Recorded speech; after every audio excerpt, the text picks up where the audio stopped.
A new study out Wednesday backs up what many of us may have been noticing for years. TV networks are covering women's sports less frequently than men.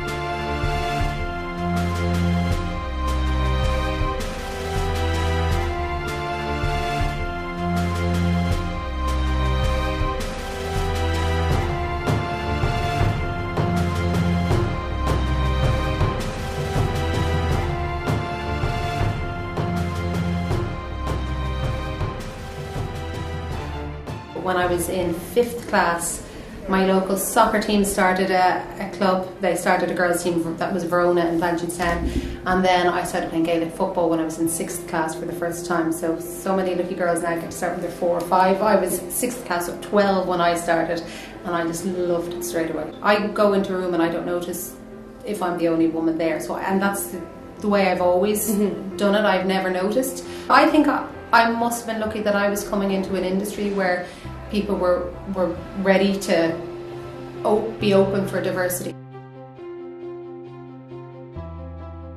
I think the biggest inequality comes from culture, from what we're used to seeing. So we're used to seeing men. That's just the way it is. We're used to going to men's matches because we always went to men's matches, and we're used to seeing them on the TV because we are. So in our heads we think that that's the way it should be, and we're used to seeing 3 male pundits sitting down. So are they introducing them because they need to get more diversity? Yes. But is it the right thing to do? Is it better having balance? Yes. So it's better to do it late than never, because we have to start the culture from somewhere. If you don't start having our kids grow up seeing women sitting alongside 2 men, or 2 women sitting alongside 1 man, discussing either women's sport or men's sports, then it's going to be the same culture for them, then they won't understand.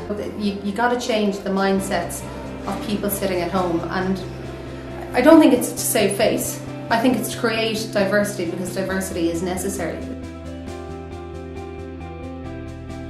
We have to really push it to get to where we need to be, and we need to be somewhere where we're not at the moment. And I think there have been big strides made, even just the last year or 2. I think there have been massive strides, even in terms of, say, coverage. You have, I think the women's rugby team, when they beat the Black Ferns in the World Cup, what was it, 4 years ago, that changed a lot of perceptions. I think the standard that particularly the Dublin women's footballers have brought to Gaelic football, Cork obviously set the standards before them, has changed people, and just how many people have started going to these events. Not just, and I know it's only the All-Ireland final day when it is the women's football, but you have to start somewhere.